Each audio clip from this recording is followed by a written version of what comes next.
여러분 반갑습니다. 오늘 주일 예배 이후에 중고등부 또 다른 순서가 있죠. 그래서 우리 중고등부 우리 자녀들 함께 예배 참여하고 있는 자녀들이 있는데 축복하고 특별히 또 고3들 힘내시길 바랍니다. 응원합니다. 그리고 영상으로 지금 예배를 드리고 있는 우리 지체들 어디에 있든지 간에 또 동일한 주의 은혜가 있기를 바랍니다. 우리 다시 한번 뒤에 오신 분들도 계시니까 또 나중에는 터별로 교제해야 되니까 다시 한번 인사 나누겠습니다. 뒤에 분들, 앞에 계신 분들 시간 좀 드리겠습니다. 네.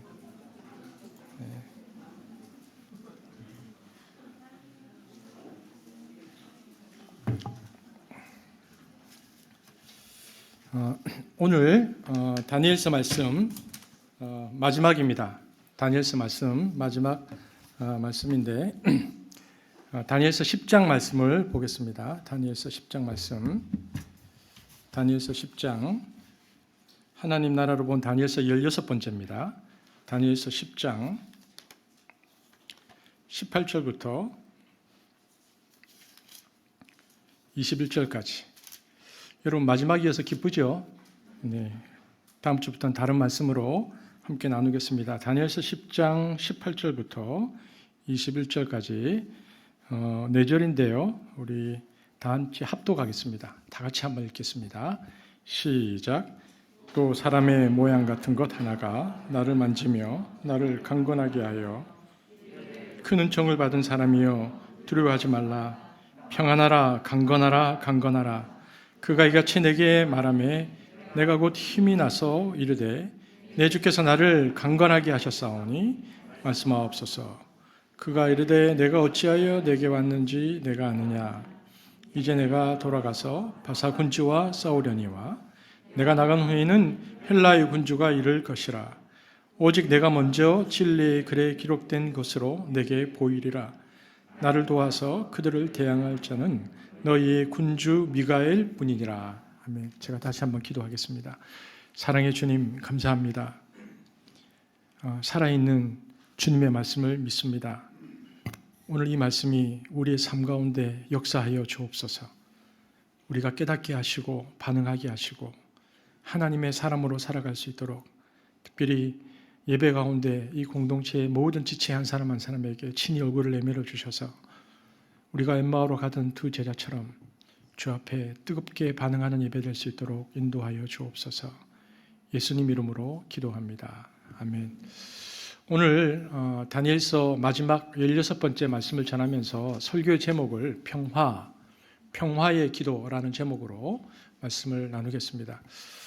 이제 마지막이니까요. 우리가 다니엘서 전체를 한번 조명해 보고 오늘 본문으로 들어갔으면 좋겠습니다. 다니엘서는 전부 몇 장으로 되어 있죠? 12장으로 되어 있는데 1장부터 6장까지는 4개의 사건이 기록되어 있고요. 7장부터 12장까지는 4개의 환상이 기록되어 있습니다. 물론 사건 안에도 환상은 있습니다. 1장부터 6장의 4사건은 1장에 보면 다니엘과 세 친구의 신앙의 결단. 여러분 한번 이제 설교를 쭉 복기해 보면서 생각해 보신 겁니다. 2장부터 4장까지는 느부갓네살 왕의 2번의 꿈 해석과 풀무불 사건.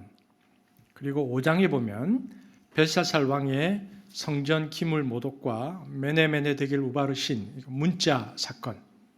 그리고 또 6장에 보면 다니엘이 사자굴에 들어간 사건. 이렇게 1장부터 6장까지는 사건이 4가지가 있습니다.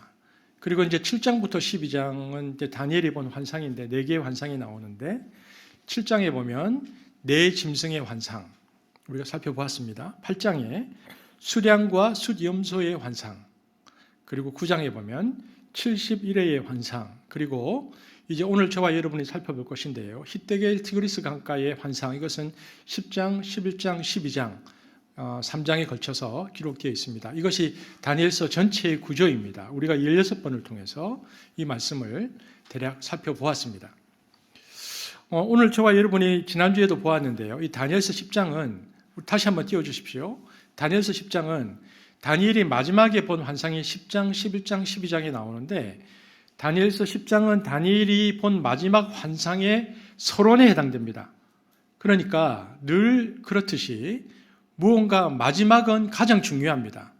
다니엘은 여러 환상을 보고 여러 사건을 경험했지만 하나님께서는 다니엘에게 그가 지금까지 본 모든 환상을 총정리해 주시는 어떤 장면을 보여주시는데요.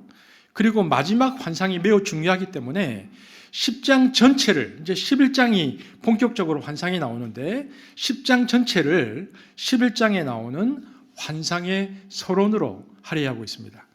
그래서 이제 오늘 저와 여러분은 10장 말씀을 살피겠습니다. 10장 1절에서 4절인데 원래 10장 말씀을 다 보아야 했는데 우리가 읽지 않았거든요. 10장 1절에서 4절 함께 읽겠습니다. 시작. 바사왕 고레스 제3년에 한 일이 벨드사살이라 이름한 다니엘에게 나타났는데 그 일이 참되니 곧 큰 전쟁에 관한 것이라. 다니엘이 그 일을 분명히 알았고 그 환상을 깨달으니라. 그때 나 다니엘이 세일의 동안을 슬퍼하며 세일에가 차기까지 좋은 떡을 먹지 아니하며 고기와 포도주를 입에 대지 아니하며 또 기름을 바르지 아니하니라.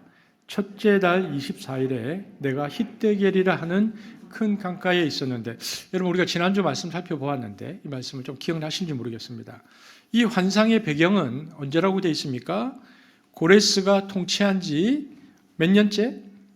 3년째라고 되어 있습니다. 조금 더 구체적으로 환상을 보게 된 날짜는 언제라고 되어 있습니까? 첫째 달 24일이라고 되어 있습니다. 장소는 어디입니까? 일반적으로 티그리스 강이라고 불리는 히데겔 강가였습니다. 아주 구체적이죠. 장소와 시간까지. 다니엘이 환상을 보았던 시점은 언제인가? 자신이 무언가로 인한 슬픔 때문에 3주간 음식을 절제하고 특별 기도를 드리던 때였다라고 되어 있습니다. 우리말 성경에는 뭐라고 되어 있냐면 보십시오. 큰 환상을 보고 슬퍼해서 3주간 기도한 것처럼 되어 있지만 원어의 순서를 따라서 읽어보면 그게 아니고 슬픔 가운데 3주간 동안 기도한 후에 환상을 보았다 이렇게 기록되어 있습니다. 그러니까 다니엘이 지금 환상을 보는데 환상을 보기 전에 3주 동안 어떤 슬픔 가운데에서 그가 3주 동안 기도하고 있었다라고 성경이 오늘 이 환상의 배경을 말해주고 있는 것입니다. 그렇다고 보면 가장 의문이 드는 점은 다니엘이 3주나 되는 시간 동안 식사량까지 줄여가면서 특별히 그가 무엇 때문에 기도했는가 하는 이유입니다. 오늘 본문이 그것이 뭐라고 되어 있습니까? 한번 1절 뭐라고 되어 있죠? 그것이 슬픔 때문이었다. 그것이 슬픔 때문이었다라고 되어 있습니다. 한번 2절도 넘겨주십시오. 2절이죠. 무엇 때문에 그가 기도하고 있었는가? 슬픔 때문이었다. 다니엘이 왜 슬퍼했을까요?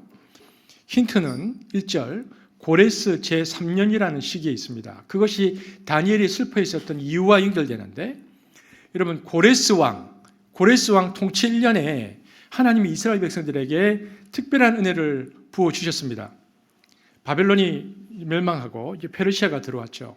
하나님이 페르시아 왕 고레스를 통해서 역사하셨는데 고레스가 이스라엘 백성들에게 칙령을 내려서 성전을 재건하러 예루살렘으로 돌아가라고 명령을 내려주었습니다. 엄청난 것이죠. 마치 일제강점기 때 이제 미 군정이 들어와서 우리에게 돌아가서 이제 너희들이 해라라고 얘기한 것처럼 70년 동안 바벨론의 포로로 살고 있던 이스라엘 백성들에게 다시 예루살렘으로 돌아갈 기회, 성전을 재건하고 예배를 회복할 수 있는 시대가 활짝 열렸습니다.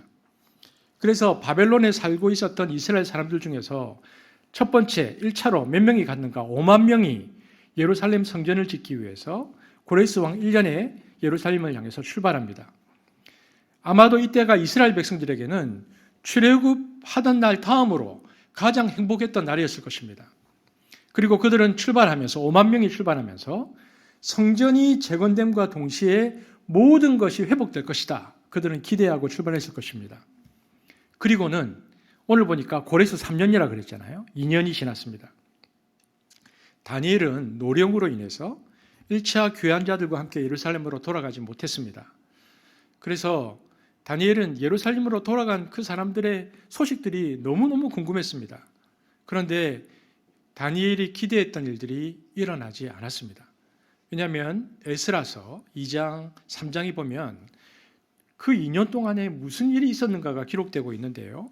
고레스가 주전 538년에 조서를 내렸고 1차 포로 귀환 자들이 예루살렘으로 도착한 해가 주전 537년입니다. 그들이 예루살렘으로 5만 명이 돌아가자마자 뭘 했느냐? 성전, 이전에 있었던 성전의 터 위에 제단을 만들어서 제사를 드렸고요. 초막절을 지켰고 성전을 지을 준비를 했습니다. 1년이 더 지난 주전 536년 2월 그들은 성전이 다 회파되었기 때문에 성전이 있었던 자리를 확인하고 거기에 기초석을 놓고 성전 재건을 시작합니다. 그런데 그 모습을 지켜보고 있던 사마리아인들이 집요하게 성전 재건을 방해하고 이스라엘이 5만 명 돌아왔었던 그 사람들 포함해서 이스라엘이 지금 페르시아 제국을 배신하려고 한다는 거짓 보고서를 올리게 됩니다. 결국 그들의 방해로 인해서 성전 재건은 시작할 수 없었고요. 그 이후에 16년 동안 성전은 계속해서 폐허로 남아있게 됩니다. 다니엘이 음식을 끊어가면서 기도하던 시기가 이 성전 재건 시도가 꺾인 고레스 3년이었다라는 것을 우리가 알 수 있습니다. 여러분, 고레스 왕이 이스라엘 백성들을 해방시킬 때 그냥 이스라엘 백성들만 보내지 않았습니다. 거기다가 성전을 재건하라며 그 바벨론 왕 느부갓네살이 성전에서 탈취했었던 성전의 물품까지 다 가지고 가라고 돌려주었을 때 이스라엘도 다니엘도 이제는 고통 끝, 행복 시작이라고 생각했을 것입니다. 그런데 전혀 아니었습니다. 고통은 계속되었습니다. 잠깐 뭐가 이루어지는 것 같았는데 다시 막혔습니다. 성전을 지으러 갔는데 성전을 더 이상 지을 수 없었습니다. 그리고 그 소식이 다니엘의 귀에도 들려옵니다. 그리고 다니엘은 깊은 슬픔에 빠집니다. 다니엘의 평생 소원이 뭐냐 하면 소년 때 지금 와서 다니엘이 지금 80대 후반인데요. 다니엘의 평생 소원은 70년이 지난 후에 찾아올 이스라엘의 회복이었습니다. 그런데 70년이 지나서 포로 생활이 풀려났는데도 성전이 재건되지 못하는 상황이 눈앞에 펼쳐진 것입니다. 그러자 다니엘이 어떤 절망에 빠졌냐면 자기 생전에 성전의 회복을 볼 수 없을 것 같은 예감이 들었습니다. 생각해 보면 충분히 낙심하고 슬퍼할 만합니다. 그래서 여기 90이 다 된 할아버지가 울고 있는 겁니다. 울고 있는 것입니다. 그런데 오늘 본문을 보면 그 할아버지가 울고만 있었는가? 그것이 아니고 그 모든 슬픔을 가슴에 품고 기도의 자리로 나아가고 있었다라고 오늘 본문이 말해주고 있는 것이죠. 우리가 잘 아는 대로 다니엘은 평소에도 늘 기도하던 사람이었습니다. 하지만 지금 다니엘은 그 슬픔이 너무 커서 3주간 시간을 따로 떼고 금식하면서 하나님께 나아가고 있습니다. 이처럼 다니엘은 21일 동안을 금식했습니다. 그리고 기도했습니다. 그리고 오늘 본문은 21일째 응답받는 기도의 내용이 나옵니다. 어떤 응답이 왔는가? 그렇게 기도할 때에 5절, 6절입니다. 함께 보겠습니다. 시작. 그때에 내가 눈을 들어 바라본 즉 한 사람이 또 그의 몸은 황옥 같고 그의 얼굴은 번갯빛 같고 그의 눈은 횃불 같고 그의 팔과 발은 빛난 놋과 같고 그의 말소리는 무리의 소리와 같더라. 여기 있는 중고등부 우리 친구들 이 금방 나와 있는 5절 6절을 보면서 여러분 그림을 그리면 어떤 모습이 나올까요? 짐작이 됩니까? 어떤 모습인지. 여기 보니까 한 사람이 등장했습니다. 히브리어 원어로는 이쉬 에하드라고 되어 있습니다. 그런데 이 한 사람이 다니엘이 그 사람을 보는 순간 정신을 잃을 만큼 강력한 외모를 가진 겁니다. 학자들 사이에는 이 한 사람이 누구인지에 관해서 논의가 활발했습니다. 저는 지난주도 말씀드렸지만 저는 이 한 사람, 이 마지막 환상의 주인공이고 다니엘의 정신을 잃게 만든 이분이 성육신 하기 전에 성자 하나님, 우리가 구주로 고백하는 예수님이라고 확신합니다. 그분은 이 땅에 인간의 몸을 입고 오기 전 먼저 다니엘에게 나타난 예수님이셨습니다. 왜냐하면 요한계시록 1장에서 그분은 이 한 사람과 매우 닮은 모습으로 나타나서 사도 요한을 환상 가운데 초청하고 계시기 때문입니다. 오늘 다니엘서에 나타나 있는 이 외모와 요한이 요한계시록에서 본 그 예수님의 부활 승천한 이후에 외모는 너무나 닮았습니다. 요한계시록 1장 13절에서 17절 함께 읽겠습니다. 시작.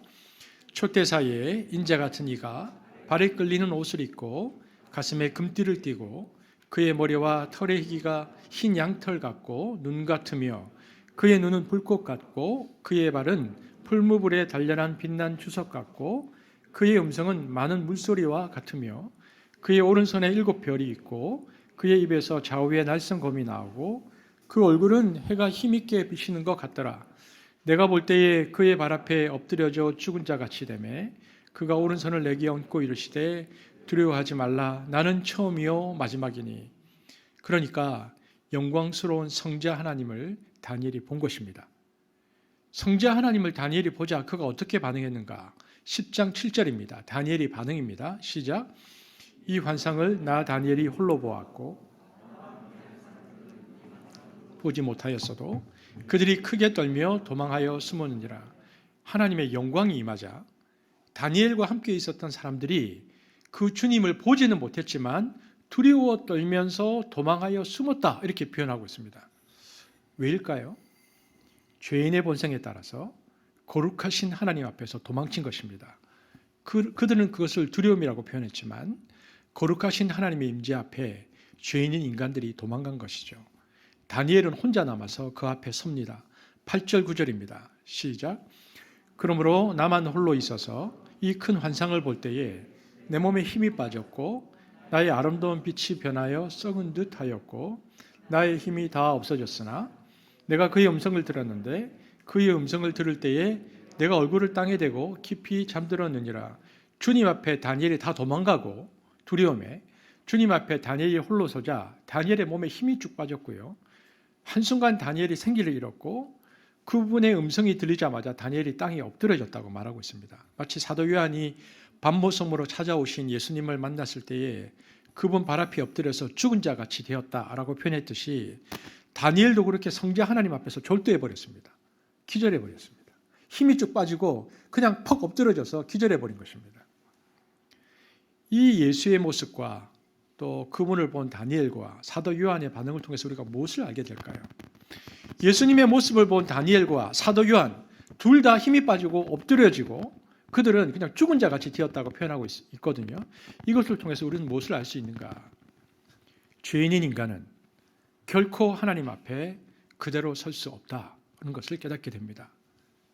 하나님께서는 당신을 감추고 감춰야지 우리가 겨우 하나님과 관계를 맺을 수 있습니다. 만약 하나님께서 하나님의 존재와 본질과 영광을 보여주시는 순간 우리 인간은 그 앞에 설 수 없다는 것입니다. 만약 하나님께서 하나님 되심을 우리에게 드러내시면 우리는 그 앞에서 꼬꾸러져 죽는 것입니다. 다니엘이 지금 그렇게 되었다. 요한이 그렇게 되었다라고 말하고 있는 것입니다. 우리는 여기에서 중요한 신앙의 질문을 한 가지 던집니다. 과연 이토록 무섭고 두려운 하나님이 우리에게 정말 필요한가? 자, 여러분 한번 질문해 보겠습니다. 여러분은 하나님 그러면 어떤 생각이 드십니까? 여러분에게 하나님은 친근합니까? 두려운 분입니까? 손을 많이 들진 않고 요만큼만 한번 들어봅시다. 여러분 하나님이 여러분에게 그냥 나는 어떤 형태로든 좀 가깝다, 친근하다 요만큼만. 또 나는 하나님 생각하면 좀 무섭다, 두렵다 요만큼. 다른 분들은 안 믿는 분들입니까? 네? 자, 여러분 우리가 한 가지 좀 정돈하고 가면 좋겠습니다. 다니엘서 마지막에서 하나님은 분명 우리에게 두려운 분 맞습니다. 그러나 두려움에서 신앙은 두려움에서 나를 사랑하시는 하나님까지 나아가는 것, 이게 신앙의 여정입니다. 너무 중요한 신앙의 과정입니다. 두려운 하나님에서 그분이 나를 너무 사랑하시는 분이다까지 나아가는 것이 신앙이 아주 중요한 지점입니다. 저는 우리 성도들이 사랑의 하나님을 깊게 느껴지기를 축복합니다. 하지만 그러나 어느 순간부터 하나님은 우리에게 두려운 분이 아니고 언제부터인가 너무나 친근한 분이 되어버려서 우리를 잘 아시고 우리를 공감해 주시고 우리 옆에서 우리를 위로해 주시지만 그냥 그 정도의 하나님으로만 우리가 인식하는지 모르겠습니다. 더 나아가서 우리와 친근하지만 막상 그분은 우리와 너무 친근할 뿐 이 땅의 문제를 해결할 능력이 없으신 무능한 분으로 생각하는지 모르겠습니다.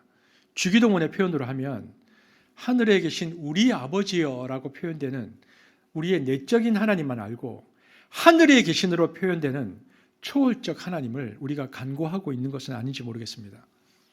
제가 여러분에게 묻고 싶습니다. 여러분이 하나님 앞에 인격적으로 서본 적이 있으십니까? 우리에게 하나님은 정말 어떤 존재입니까? 나와 하나님 사이에 정말 인격적으로 내가 섰을 때 그 하나님은 나에게 어떤 분으로 다가오고 있습니까? 솔직히 우리는 요즘 보면 하나님을 종이 호랑이처럼 여기는 사람들이 많은 것 같습니다. 그것을 어떻게 알고 있는가?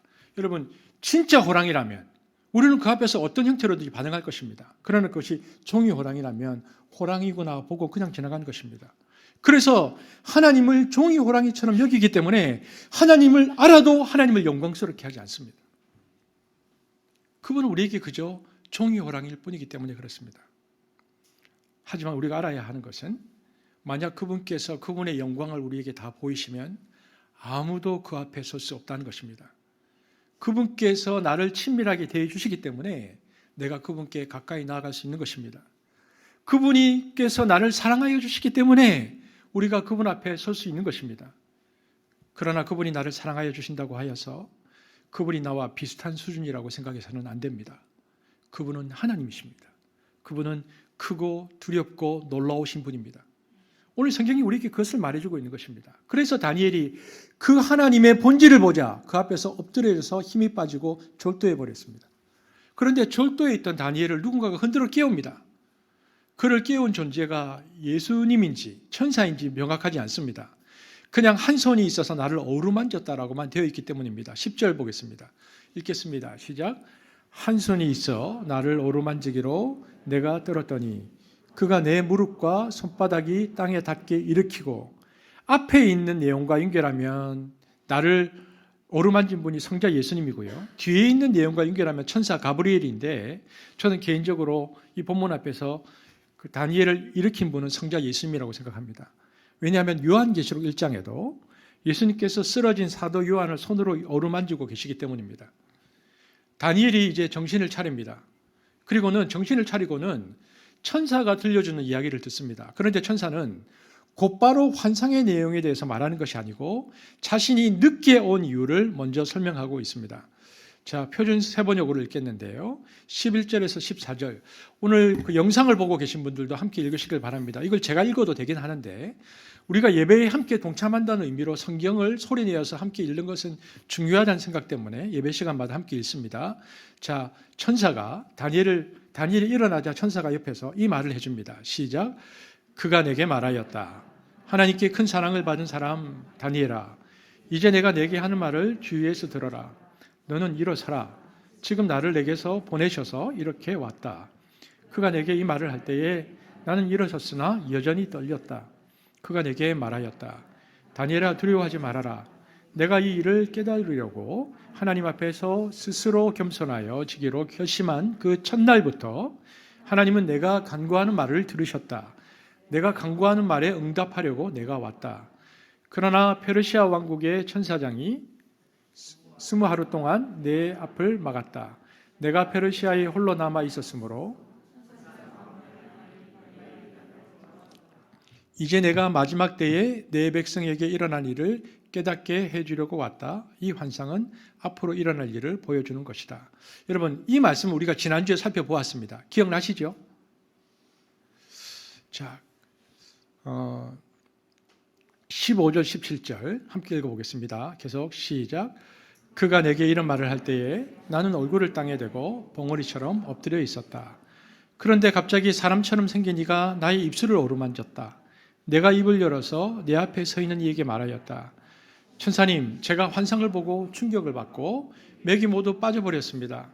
이제 힘이 다 빠져버리고 숨도 막힐 지경인데 천사님의 종인 제가 감히 어떻게 천사님께 말씀을 드리겠습니까? 천사의 이야기를 듣는 중에 다니엘이 갑자기 천사의 이야기를 듣고 있는데 갑자기 사람처럼 생긴 이가 다니엘의 입술을 만지는 경험을 한 것입니다. 죄인과 함께 할 수 없는 거룩한 성자 예수님을 만난 것입니다. 그리고는 다니엘이 입술이 말문이 턱 막혔습니다. 힘이 없어졌습니다. 호흡도 하나도 남아있는 것 같지 않았습니다. 지친 다니엘은 천사를 향해서 이렇게 말한 것이죠. 내가 지금 당신과 더불어서 말할 힘이 하나도 없네요 라고 말했습니다. 다니엘이 이 말을 하자마자 천사가 말고 다니엘의 입술을 만진 사람의 모양 같은 것 하나로 보이는 이가 행동을 시작하십니다. 18절 시작. 또 사람의 모양 같은 것 하나가 나를 만지며 나를 강건하여 이르되, 사람의 모양 같은 것 하나는 다른 말로 우리 지난주에 살펴보았는데 인자 같은 이입니다. 성육신하기 전 예수님인데 21일간 기도한 다니엘에게 이 인자 같은 이가 오셔서 이제 무엇이라고 말씀하시는가? 그것이 오늘 저와 여러분이 읽었던 성경 본문입니다. 어떤 말씀이 반복되는지 보십시오. 18절 19절 시작. 또 사람의 모양 같은 것 하나가 나를 만지며 나를 강건하게 하여 이르되, 큰 은총을 받은 사람이여 두려워하지 말라. 평안하라. 강건하라. 강건하라. 그가 이같이 내게 말하매 내가 곧 힘이 나서 이르되, 내 주께서 나를 강건하게 하셨사오니 말씀하옵소서. 다니엘이 이 이야기를 듣고 강건해졌다. 힘이 쭉 빠졌었는데 천사 그 인자 같은 이가 하는 얘기를 듣고 다시 힘이 났다고 되어 있습니다. 그런데 인자 같은 이가 오셔서 가장 먼저 다니엘에게 축복하신 것이 무엇입니까? 강건하라 앞에 뭐라고 되어 있습니까? 18절에 보면은 뭐라고 되어 있죠? 큰 은총을 받은 사람이여 두려워하지 말라. 그리고 뭐라고 되어 있습니까? 평안하라. 샬롬입니다. 왜 그렇습니까? 뭐라고 되어 있죠? 다니엘이 큰 근심과 두려움에 사로잡혀 있었기 때문입니다. 다니엘에게 평안하라 라고 말씀하셨던 이유는요, 다니엘이 지금 그 앞에서 큰 근심과 두려움에 사로잡혀 있었기 때문이다. 16절 보겠습니다. 시작. 인자와 같은 이가 있어 내 입술을 만진지라. 내가 곧 입을 열어 내 앞에 서 있는 자에게 말하여 이르되, 내 주여 이 환상으로 말미암아 근심이 내게 더함으로 내가 힘이 없어졌나이다. 다니엘이 지금 큰 근심 중에 있었습니다. 여러분, 그런데 다니엘의 큰 근심과 두려움의 이유가 뭐라고 되어 있습니까? 16절에 노후 걱정입니까? 직장 문제입니까? 자녀들의 결혼 문제입니까? 다니엘의 큰 근심과 두려움은 이 환상으로 말미암은 영적인 두려움과 영적인 근심이었습니다. 다니엘이 평소와 다름없이 기도했는데 다니엘은 그 첫날에 큰 전쟁에 관한 환상을 봅니다. 그런데 그 전쟁의 의미를 몰라서 21일 동안 기도합니다. 그 뜻을 알게 해달라고. 21일 동안 기도할 때마다 응답은 오지 않고 환상은 계속 마음속에 남는데, 그 환상을 생각할 때마다 마음속에 큰 두려움과 큰 근심이 임하고 그는 힘을 잃어버리고 영적 무기력 상태에 빠져들어갔는데, 호흡도 할 수 없는 상태이고 하나님과 말할 수 있는 힘도 없는 상태, 완전한 영육간의 무기력 상태로 들어가 버렸습니다. 그러자 완전한 무기력 상태, 소위 말한 영적 침체 가운데 빠져들었는데, 주님이 오늘 임하셔서 완전한 침체 가운데 있는 다니엘에게 가장 먼저 허락하신 것이 무엇이었는가? 평안이었다는 것입니다. 19절 다시 읽겠습니다. 시작. 이르되 큰 은총을 받은 사람이여 두려워하지 말라. 평안하라. 강건하라. 강건하라. 그가 이같이 내게 말하매 내가 곧 힘이 나서 이르되, 내 주께서 나를 강건하게 하셨사오니 말씀하옵소서. 여러분, 이것을 통해서 알 수 있는 우리의 적용점은 무엇입니까? 우리 인생의 큰 근심과 두려움, 우리 인생의 근심과 두려움을 넘어갈 수 있는 유일한 힘은 주님의 평안입니다. 평안이 임해야 근심과 두려움을 극복하고, 근심과 두려움이 극복되었을 때 마음속에 기쁨이 생기고 쉼이 생기고, 그것이 영적인 힘을 일으켜서 기도할 힘도 일어나는 것입니다. 여러분, 이처럼 영적 무기력 상태를 극복하는 길은 주님의 평안을 누리는 것입니다. 여러분, 그래서 평안의 기도가 이토록 중요한 것입니다. 그러므로 우리가 주님 앞에 우리 삶 가운데 어려움과 위기 앞에 설 때마다 어떻게 기도해야 되는가? 주님, 제 마음에 평강을 주시옵소서.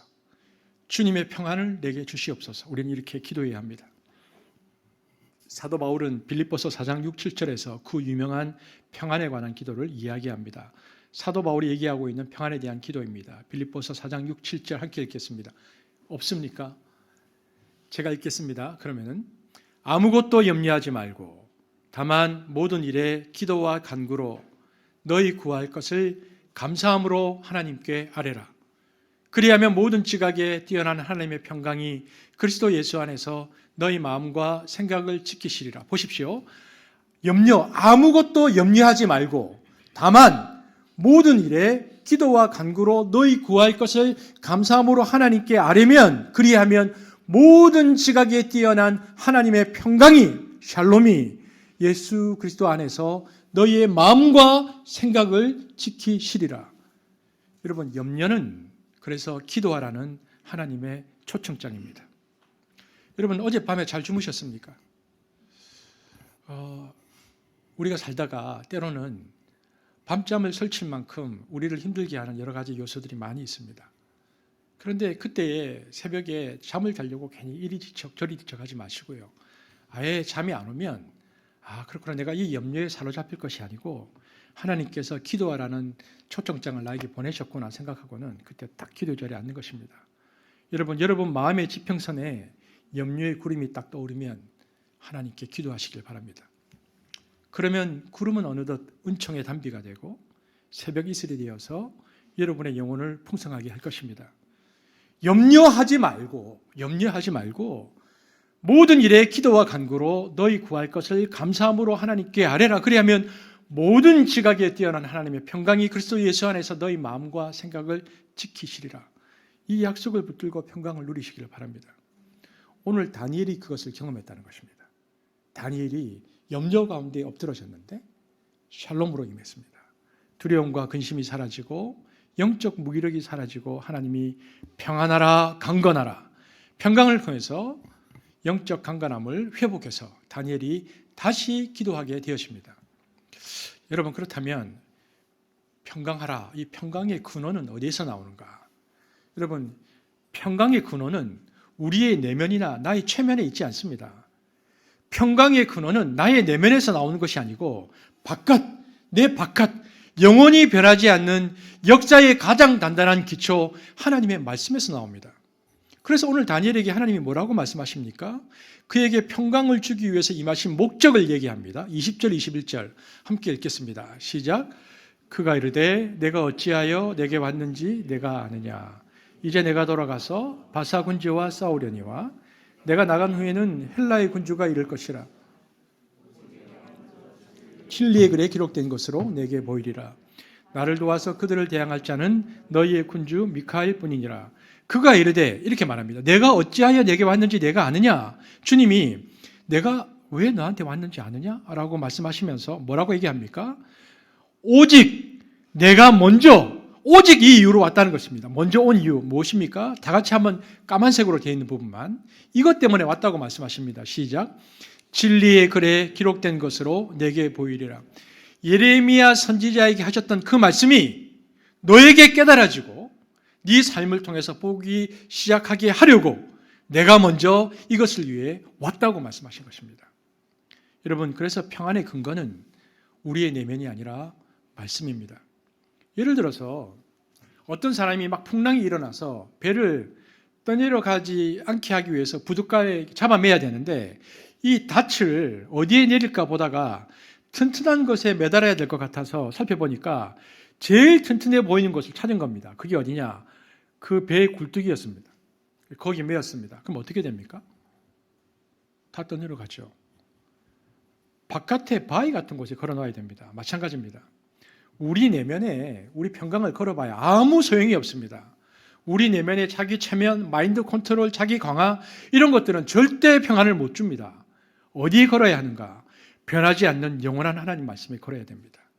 그때 진정한 평안이 옵니다. 주님이 바로 이것을 위해 오셨다고 말씀하십니다. 진리의 글에 기록된 것으로 내게 보이려고 왔다. 그러므로 우리가 먼저는 기도하면서 평안을 체험해야 되고요. 두 번째는 말씀을 통한 평안을 체험해야 됩니다. 기도하면서 말씀의 평안을 체험하면 말씀이 우리를 다스릴 때에, 말씀이 나의 상황을 다스릴 때에, 말씀이 나의 두려움을 다스릴 때에 오는 그 평화, 이것을 누릴 때 우리가 영적 침체에서 벗어나서 강건해지는 것입니다. 오늘 구체적으로 주님께서 그래서 말씀하십니다. 21절입니다. 읽겠습니다. 시작. 그가 이르되 우리 큰 소리로 우리 영상을 보고 계신 분들도 함께 읽겠습니다. 시작. 그가 이르되 내가 어찌하여 내게 왔는지 내가 아느냐. 이제 내가 돌아가서 바사 군주와 싸우려니와 내가 나간 후에는 헬라의 군주가 이를 것이라. 오직 내가 먼저 진리의 글에 기록된 것으로 내게 보이리라. 나를 도와서 그들을 대항할 자는 너희의 군주 미카엘 뿐이니라. 페르시아 군이 올 때에 예수님께서 싸우셨고 미카엘 군대장관이 와서 무력화시켰잖아요. 그래서 이렇게 얘기하는 겁니다. 계속해서 다니엘 네가 말씀을 붙들고 기도하면서 하나님 안에서 평강을 누리는 한 하나님은 너의 기도에 응답하셔서 21일 동안 나를 포위하고 있던 바사국을 해체시켰던 그 미카엘 군대 장관이 계속 역사 속에서 임해서 하나님의 평화를 이룰 것이다. 그래서 이제는 바벨론이 무너지고 페르시아 왕국이 들어와도 페르시아 왕국 뒤에서 움직이는 악한 영들이 하나님의 역사에 역기능을 하지 못하도록 숨기노록 하도록 네가 계속해서 기도하고 하나님의 평강 가운데 엎드리면 내가 역사를 이끌어 갈 것이다. 이렇게 말씀하시는 것입니다. 정말 우리가 보았던 것처럼 페르시아 통치 때에 하나님의 은혜가 나타났습니다. 고레스 왕이 모든 유대인은 예루살렘으로 돌아가도 좋다는 고레스 칙령을 선포합니다. 그래서 심지어 이사야서는 그 고레스 왕을 내다보고 예언한 글에서 고레스를 뭐라고 표현했는가? 성경에 굉장히 특이한 표현인데요. 이사야 선지자가 고레스를 예언했거든요. 그런데 그 고레스를 향해서 기름 부음 받은 자라고 얘기했습니다. 이사야서 45장 1절입니다. 함께 읽겠습니다. 시작. 여호와께서 그의 기름 부음을 받은 고레스에게 이같이 말씀하시되 내가 그의 오른손을 붙들고 그 앞에 열국을 항복하게 하며 내가 왕들의 허리를 풀어 그 앞에 문들을 열고 성문들이 닫히지 못하게 하리라. 여러분 메시아 칭호, 메시아라는 이 칭호가 이방인 왕인 고레스가 제일 먼저 이 칭호를 받습니다. 뭡니까? 하나님의 통치를 대언하는 왕으로 표현됩니다. 고레스가 지금 칙령을 발표하는 것은 하나님께서 악한 영들을 깨부숴버리고 하나님의 통치를 대언하는 왕으로서 내가 이 고레스를 쓸 것이다. 그래서 이사야 선지자가 고레스를 메시아라고 표현한 것입니다. 그리고는 페르시아 군주 다음에는 어떤 시대가 올 것입니까? 10장 20절에 보니까 헬라군이 들어올 것이다. 바벨론, 페르시아, 그 다음에 헬라군이 들어옵니다. 20절 보겠습니다. 시작. 그가 이르되 내가 어찌하여 내게 왔는지 내가 아느냐? 이제 내가 돌아가서 바사 군주와 싸우려니와 내가 나간 후에는 헬라의 군주가 이를 것이라. 헬라는 어디를 가리킵니까? 어느 나라입니까? 그리스입니다. 페르시아를 누가 멸망시킵니까? 우리 그리스 출신의 유명한 군주 마케도니아의 알렉산더가 멸망시켜버립니다. 알렉산더와 그의 네 장군에 의해서 소위 그리스 제국 시대가 중근동에 펼쳐지죠. 그때에도 그 헬라 제국, 헬라의 왕들 뒤에서 역사하는 악한 영을 내가 다스릴 것이고 대항할 것이고 그때에도 내가 다니엘 네가 계속 평강과 말씀으로 기도하면 미카엘 군대 장관이 나를 도와서 너에게 왔었던 그 일들이 계속 그 이후의 시대에도 펼쳐질 것이다. 이렇게 다니엘에게 말씀하신 것입니다. 즉 역사는 다니엘에 의해서 결정된다는 것입니다. 페르시아의 역사 그리고 그리스의 역사 속에서 이스라엘의 운명은 평강과 말씀으로 하나님 앞에 나아가고 있는 다니엘에 의해서 결정된다. 그래서 다니엘에게 이렇게 얘기하는 것입니다. 너는 잊지 말라. 오직 너를 구원할 자는 미카엘이다.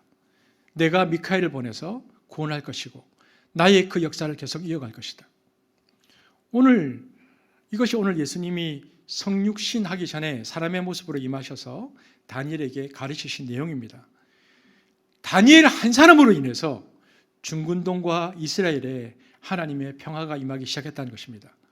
이렇게 다니엘은 기도로 그의 삶 속에서 화평케 하는 사람으로 살아갑니다.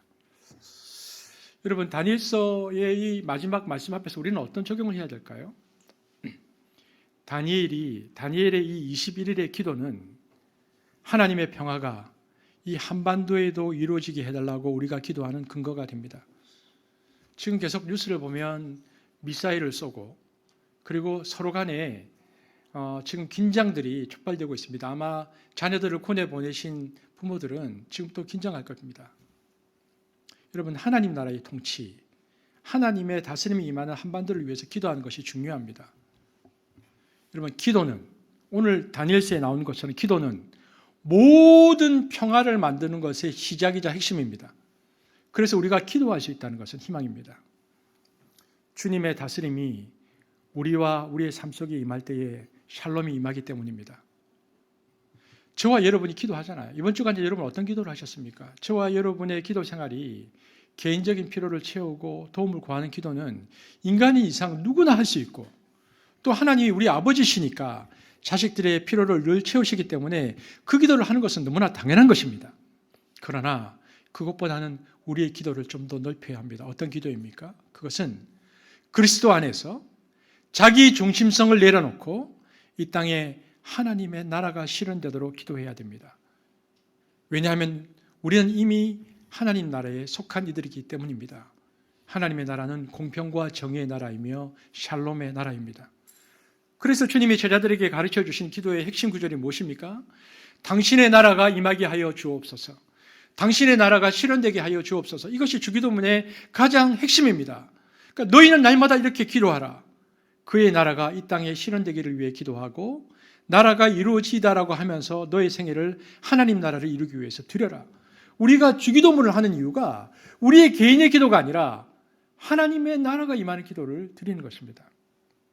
그래서 우리는 하나님 나라가 무너지는 정의와 공평 그리고 샬롬이 무너지는 현실에 대해서 안타까워하고 죄가 하나님 나라를 붕괴시키는 것에 대해서 때로는 분노하고 어떻게 하면 이 죄를 극복하고 하나님 나라를 온전케 할 것인가를 끊임없이 자기 자신을 드리는 태도가 필요한데 그것이 하나님 나라의 기도입니다.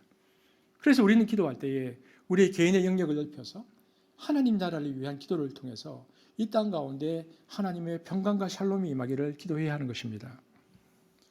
우리가 이 기도를 하면 하나님이 응답하실 때 제일 먼저 어떤 일이 있는가? 피스메이커, 평화를 만드는 자를 교회와 민족 위에 세우신다고 생각합니다. 우리가 잘 아는 마태복음 5장 9절 한번 보겠습니다. NIV 성경으로도 제가 띄워놨습니다. 함께 보겠습니다. 시작.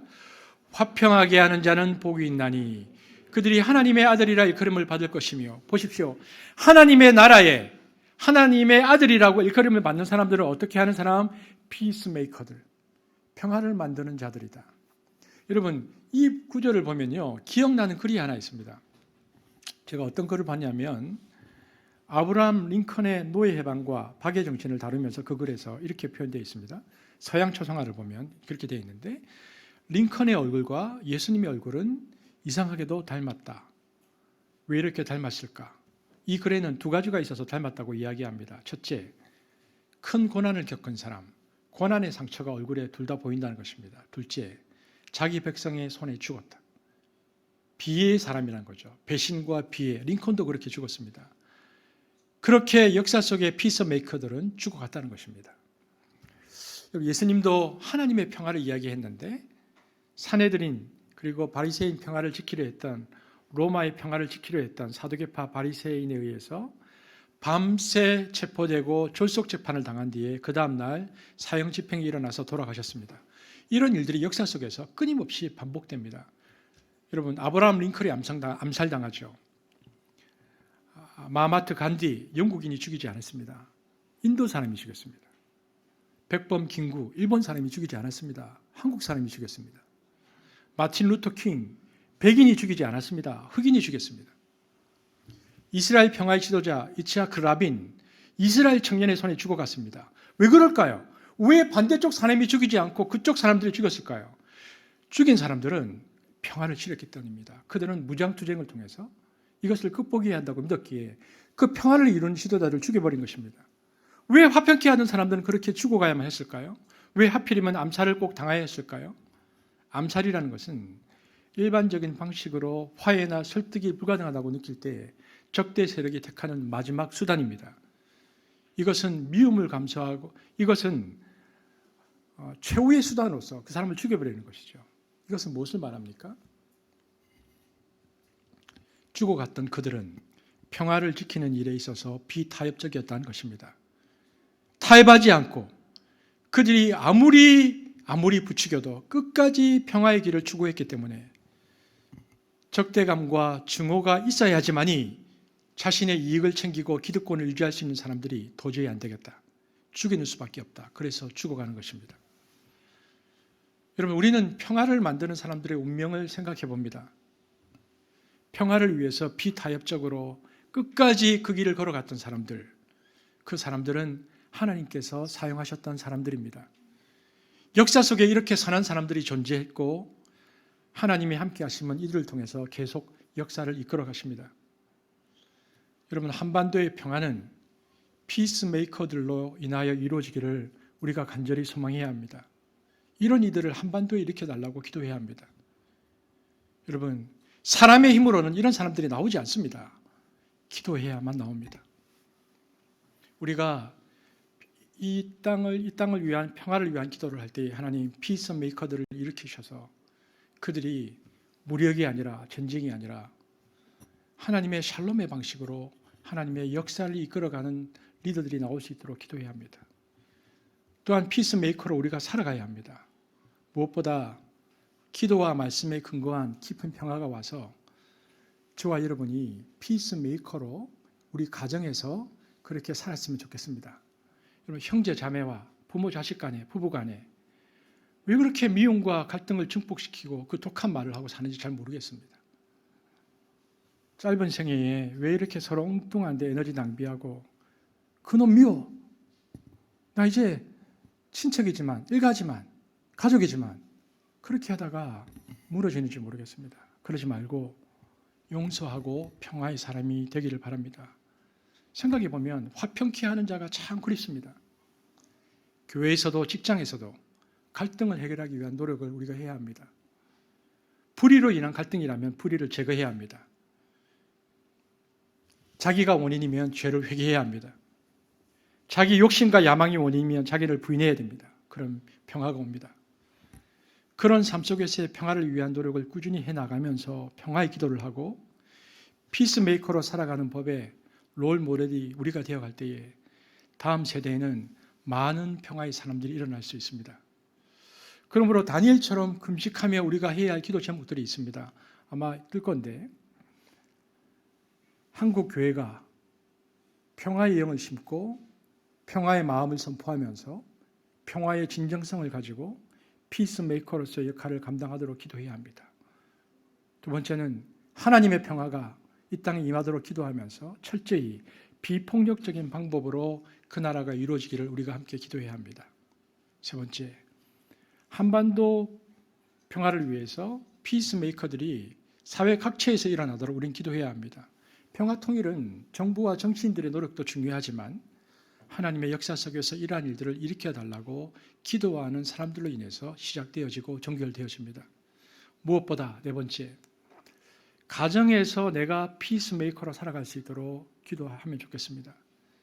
내 마음에 기도를 통한 주의 평화가, 말씀을 통한 평화가 이 가족들 간에 피스메이커가 되어서 내가 가면 불편했었던, 내가 가면 조금은 어려웠었던 가족 관계들이 풀리고 회복되어지는 그 일들에 내가 쓰임받을 수 있도록 기도해야 하는 것입니다. 다니엘서 마지막 말씀을 우리가 함께 나누면서 말씀과 기도의 자리에서 그 주님의 샬롬이 평강이 임해서 피스메이커로 우리가 살아갈 수 있게 되어지기를 주의 이름으로 축복합니다. 기도하겠습니다. 하나님 감사합니다. 오늘 다니엘서 마지막 말씀 앞에서 역사를 이끌어 가시는 하나님을 봅니다. 하나님은 침체와 절망 가운데 있는 다니엘에게 샬롬이라고 말씀하시고 샬롬을 통해서 하나님의 그 역사를 계속해서 이어가신다고 말씀하십니다. 말씀과 기도의 자리에서 우리가 하나님의 평강을 먼저 경험하고 샬롬이 하나님께서 지속하여 역사를 이어갈 수 있게 되어지기를 기도하기를 소망합니다. 한반도의 주의 평화가 있기를 원하고 또한 한국 교회가 그 일들에 쓰임받기를 원하고 피스메이커들이 이 땅 가운데 일어나기를 소망하고 무엇보다 우리가 가정에서 피스메이커로 쓰임받기를 원하며 한수 교회의 다음 세대들이 피스메이커로 자랄 수 있도록 하나님 역사하여 주옵소서. 감사를 드리며 예수님 이름으로 기도합니다. 아멘.